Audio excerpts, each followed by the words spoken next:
Hello, and welcome to Wicked Encounters. I'm your host, Allie, and today, I have a story I'd like to share with you.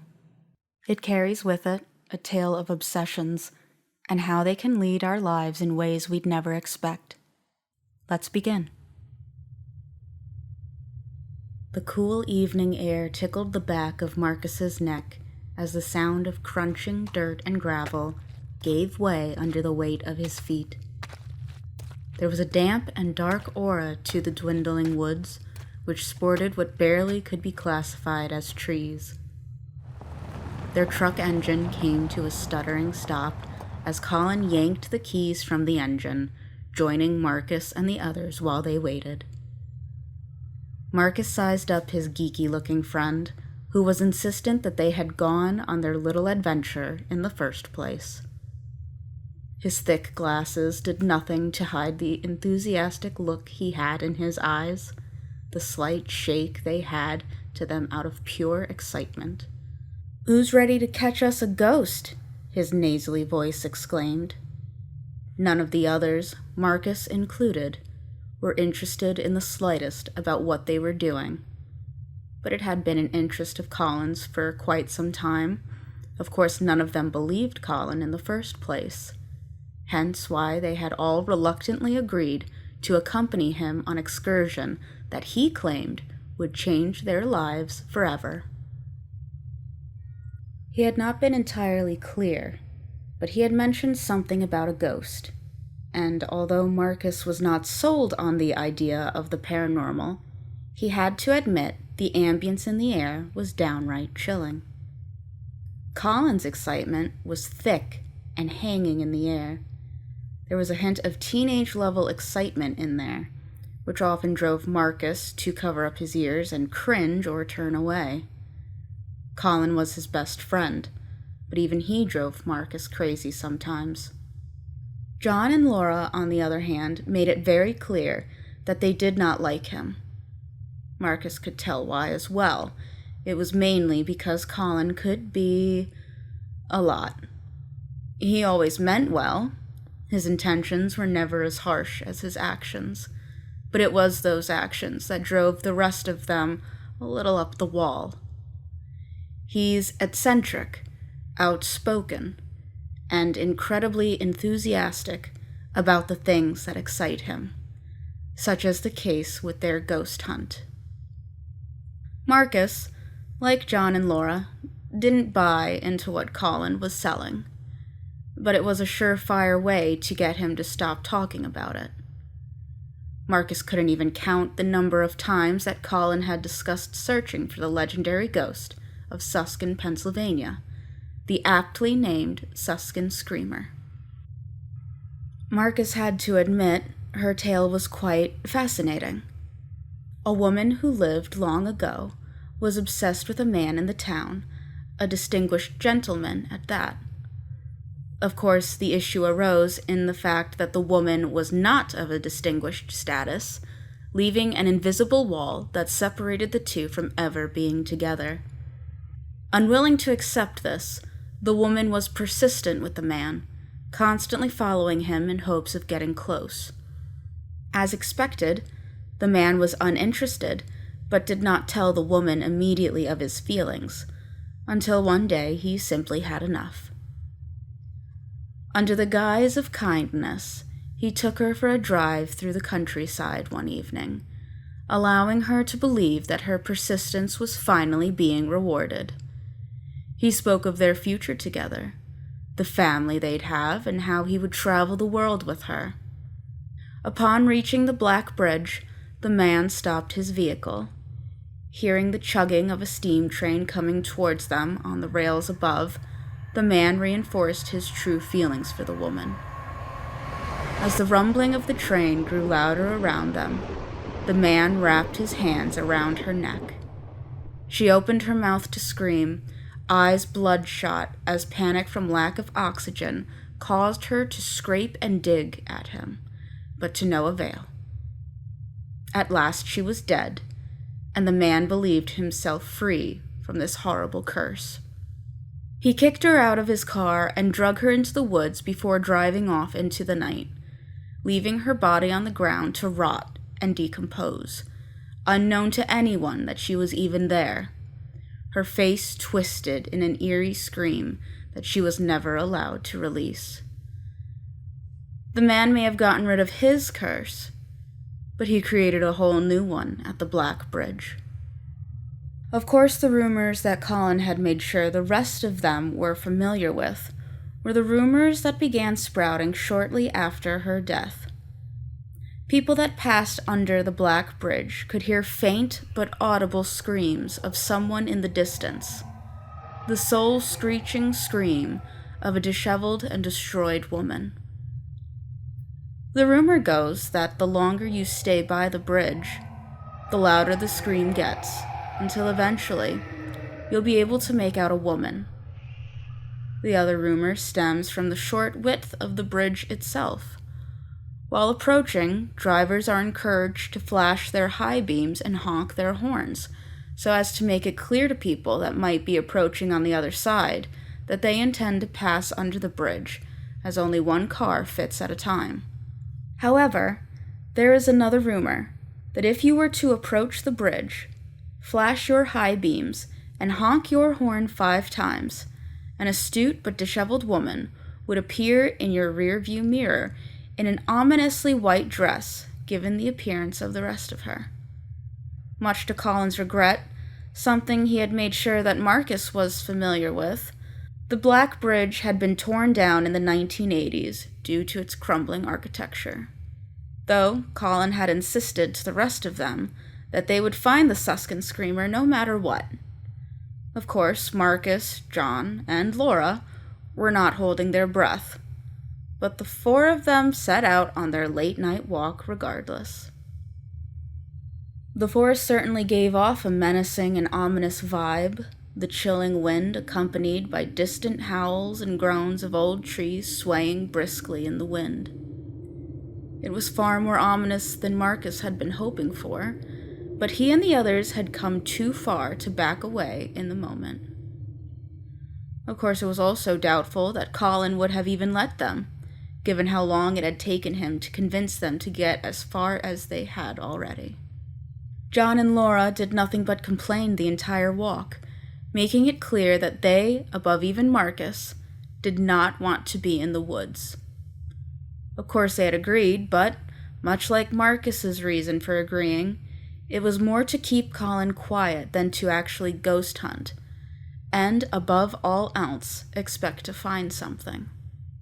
But Colin was insistent that they would find something, whatever it was, that would lead them to the Suscon Screamer. As Colin went on, Marcus began to sense a hint of doubt in his friend's voice. Even Marcus thought it was strange, given how enthusiastic Colin was about the ghost hunt before going. If Marcus didn't know any better, he easily could have guessed that Colin was afraid. Admittedly, the thought of the one man who had been insistent on bringing them there in the first place being afraid sent a slight shiver down Marcus's back.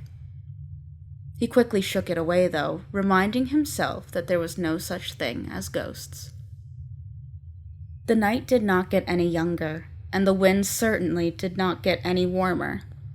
Laura made comments about regretting not bringing a coat, while John quickly threw his football jacket over her shoulders. If he could have been any more obvious, Marcus might have actually congratulated him for likely being the only man who could not hide his emotions that well. It mattered very little, of course, in the grand scheme of things, but Marcus still found it to be an entertaining distraction from their current situation and environment. He thought laughter might have helped as they approached a gully in the ground, descending quite a ways. Colin informed them that it used to be a river, except it dried up many, many years ago, prior to the woman's death. If they found the gully, the bridge was likely within close proximity to them. Rather than jump into the gully, they kept to the top and followed it in the direction that led out of town. If Marcus could have remembered correctly, turning directly around would have led them back into town, and Colin claimed that the bridge was near the outskirts. With this in mind, They walked for what felt like an hour or two longer, long enough to make Marcus wish that they had been able to bring the truck closer and save themselves an unbearably lengthy walk. After reaching the point of disappointment and nearing fatigue, Colin suddenly shot up with excitement, startling everyone else. No one could pick out what he had seen, but he suddenly ran forward in a dead sprint and did not look back. Worried, the three of them followed him as close as they could, suggesting that he ought to slow down before he hurt himself. But Colin appeared to be completely uninterested in them, and Marcus soon noticed why. On their left, giving away the faintest, most unnoticeable hint of there ever having been something there, were two rocky, crumpled walls, with withering and mossy stone suggesting the start of their bridge. Marcus knew it shouldn't have been such a big deal, but for one reason or another, he felt a certain level of fear.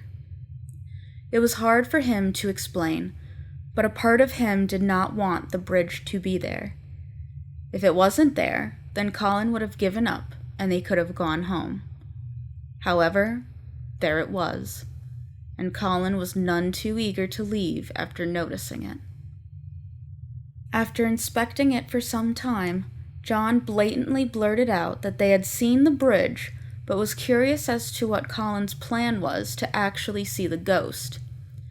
From what Colin had told them, the ghost only presented herself if there was a vehicle present, but they were no longer able to bring their vehicle as close as that. The idea seemed to register with Colin, as he clearly had not thought that far ahead. He paced back and forth for quite some time, leaving Laura and John with a mild level of annoyance at them just standing there, waiting for something to happen. But Marcus found himself having the opposite reaction.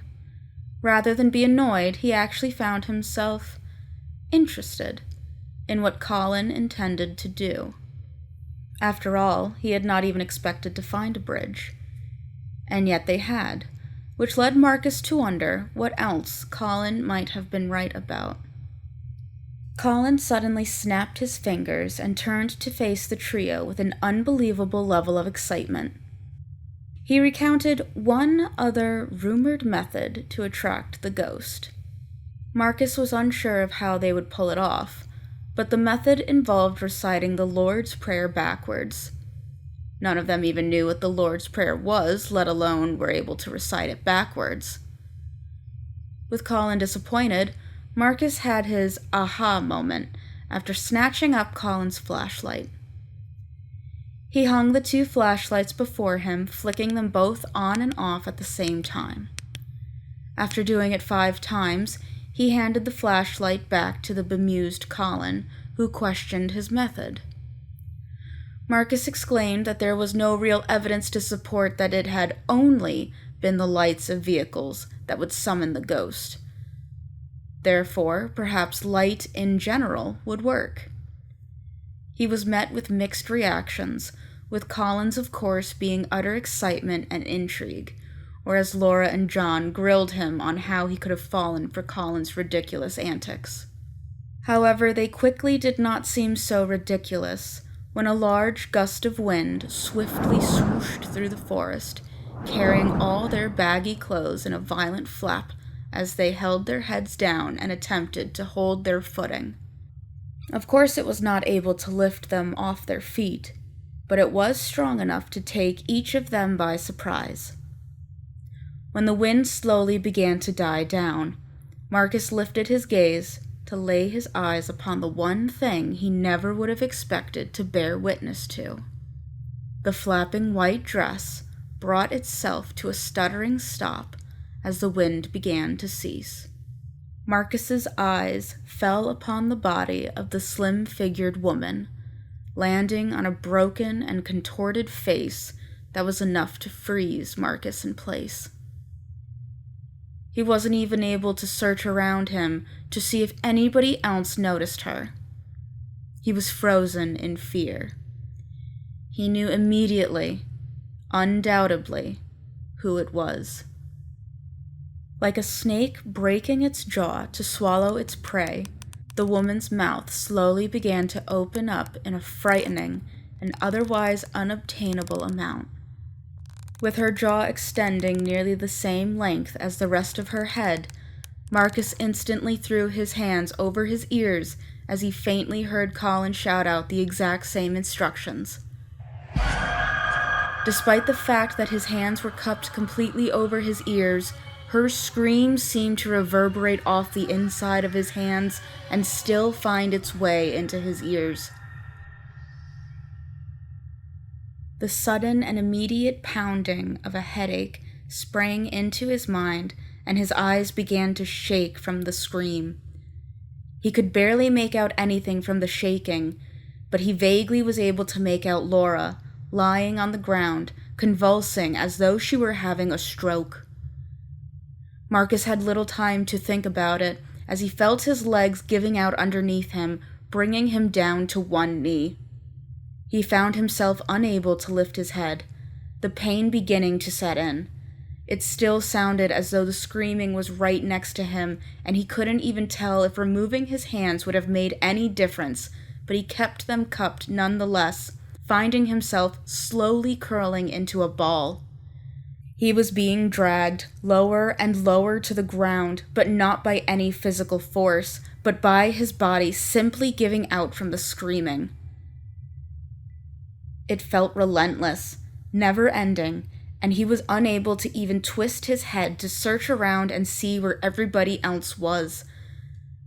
As if being answered by some higher power, the scream began to squabble, coming to a whimpering stop, like the air being let out of a balloon.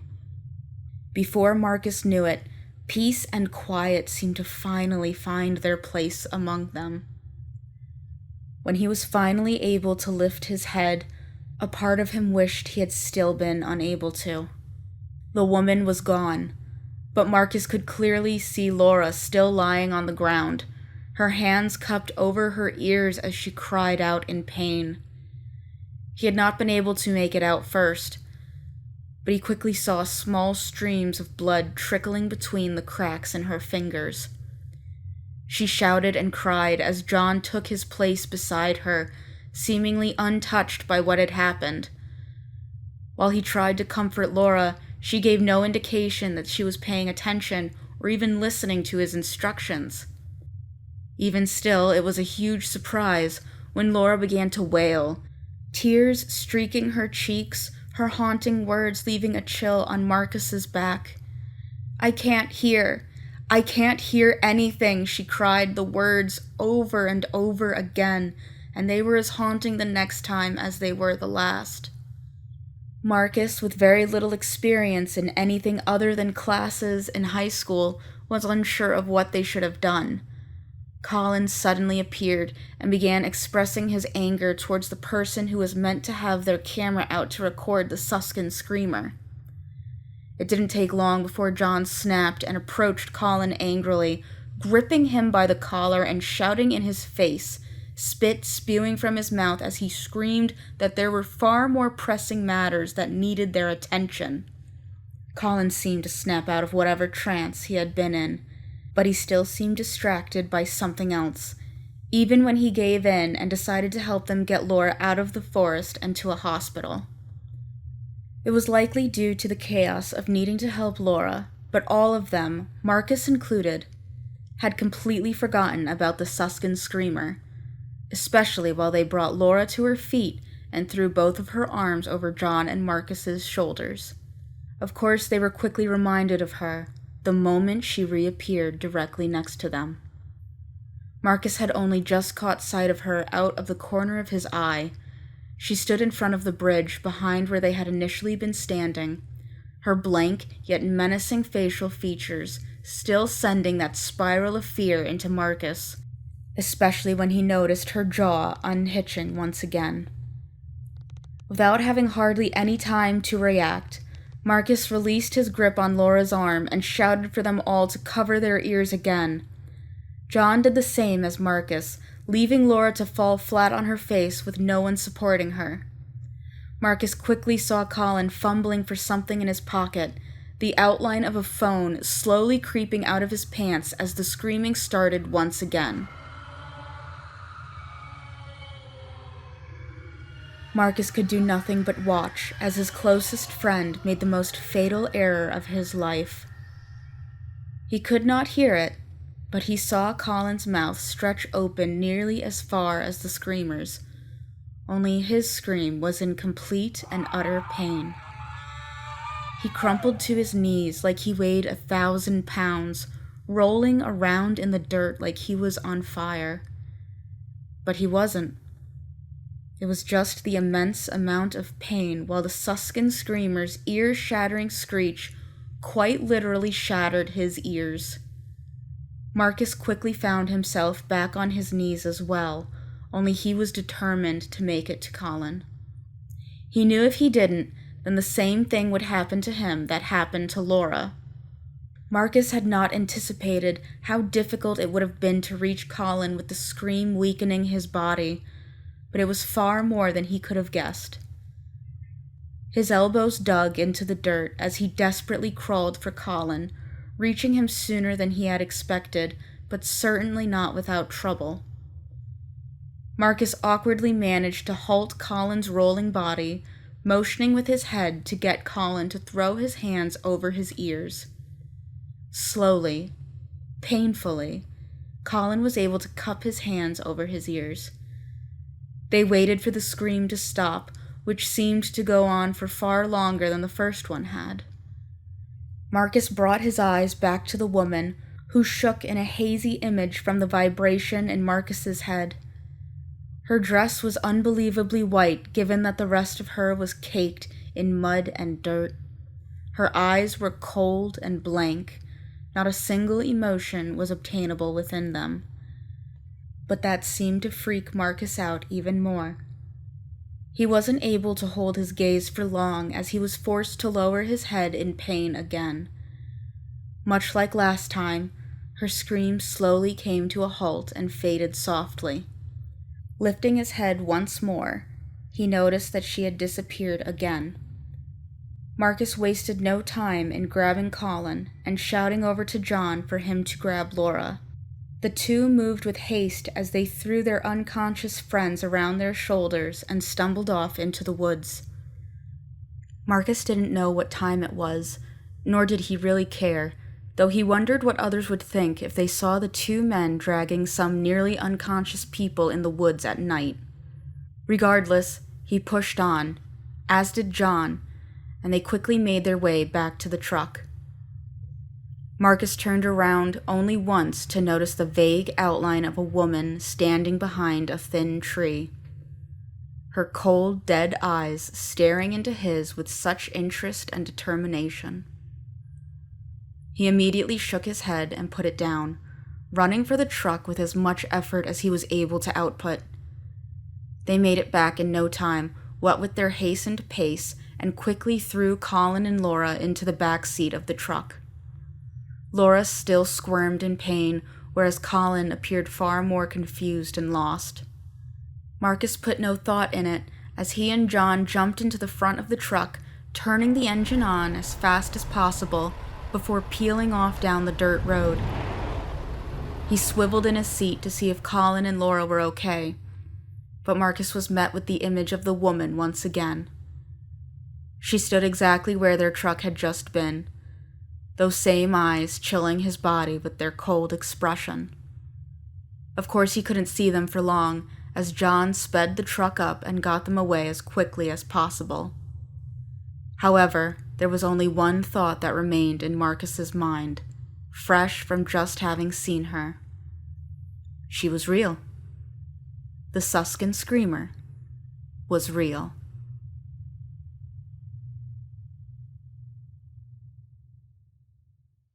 I hope you enjoyed this story. We all have our own obsessions. Things we'd like to experience or people we'd like to meet, talk to, love. It's a tonic that helps us, and a poison that hinders us. Remember to keep your obsessions in check. Have a good day now.